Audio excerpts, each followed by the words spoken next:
سب سے پہلی بات یہاں کے رہنے والے مسلمانوں کو وطن کا اور دیش کا غدار بتایا جاتا ہے کہ یہ دیش کے غدار ہیں اور ان کے سینوں کے اندر اپنے وطن کے لیے محبت نہیں ہے۔ دوسرے، یہاں پر رہنے والے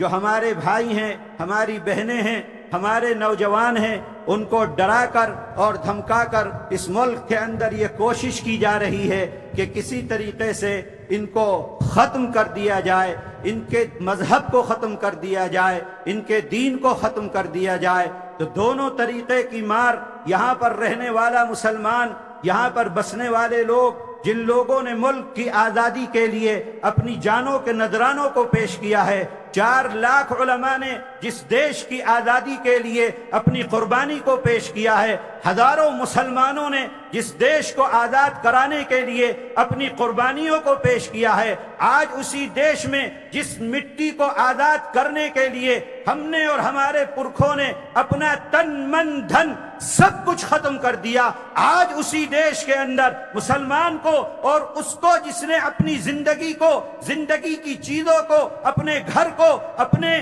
اولادوں کو، سب کو ختم کر دیا تھا، آج اسی دیش کے اندر مسلمانوں کو غدار کہا جاتا ہے۔ ہم ان سے یہ کہہ دینا چاہتے ہیں، ہم ان کو یہ بتلا دینا چاہتے ہیں کہ ملے گی منزل مقصود، یہ ایمان رکھتے ہیں، ملے گی منزل مقصود، یہ ایمان رکھتے ہیں، ہم اپنی رہنمائی کے لیے قرآن رکھتے ہیں، وفاداری وطن سے ہو یہی اسلام کہتا ہے، وفاداری وطن سے ہو یہی اسلام کہتا ہے، ہم اپنے دل کے ہر گوشے میں ہندوستان رکھتے ہیں،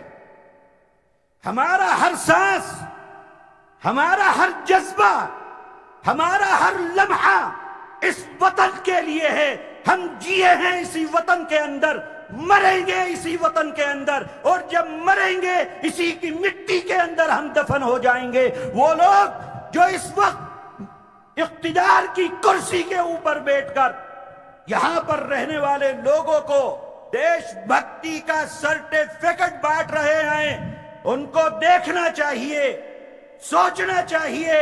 انہیں مسلمانوں کی تاریخ کو اٹھا کر پڑھنا چاہیے کہ اس دیش کی آزادی کے لیے اس وقت سے لے کر آج تک کوئی آپ کو ملک کے اندر وہ چیز نہیں ملے گی جس سے آپ کسی مسلمان کو بحیثیت قوم یہ کہہ دیں کہ یہ قوم اس دیش سے محبت نہیں کرنے والی ہے۔ میں اگر یہ کہوں کہ دیش سے سب سے زیادہ پریم مسلمان کرتا ہے، میں اگر یہ کہوں دیش سے سب سے زیادہ محبت یہاں کا رہنے والا مسلمان کرتا ہے تو یہ غلط نہیں ہوگا۔ دوسری چیز یہ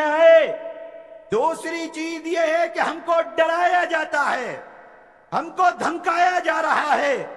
ہمارے نوجوانوں کو قتل کیا جا رہا ہے، موب لنچنگ کے نام پر پورے دیش کے اندر دہشت گردی کا ننگا ناچ ناچا جا رہا ہے، اور یہ کہا جاتا ہے، یہ سمجھا جا رہا ہے کہ ہم مسلمانوں کو ڈرا کر ان کا مذہب اور ان کا دین ان سے چھین لیں گے۔ وہ سمجھ لیں کہ شیرنی کی نسل سیار پیدا نہیں کرتی، وہ سمجھ لیں کہ شیرنی کی نسل سیار پیدا نہیں کرتی، اور مسلمانوں کی ماں غدار پیدا نہیں کرتی، مسلمانوں کی ماں غدار پیدا نہیں کرتی۔ بھیڑیوں کی طاقت سے شیر مرا نہیں کرتے، بھیڑیوں کی طاقت سے شیر مرا نہیں کرتے، اور محمد کے دیوانے کسی سے ڈرا نہیں کرتے۔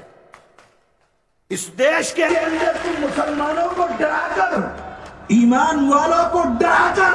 ان کے مذہب کو تبدیل کرنے کے لیے جو لوگ کوششیں کر رہے ہیں، وہ سمجھ لیں اس بات کو کہ اس ملک کے اندر مسلمان نہ کبھی کسی سے ڈرا ہے۔ اس ملک کو کیا، ساری دنیا کے اندر مسلمان اگر ڈرتا ہے تو صرف ایک اللہ سے ڈرتا ہے، اللہ کے علاوہ کسی سے مسلمان ڈرنے والا نہیں ہے۔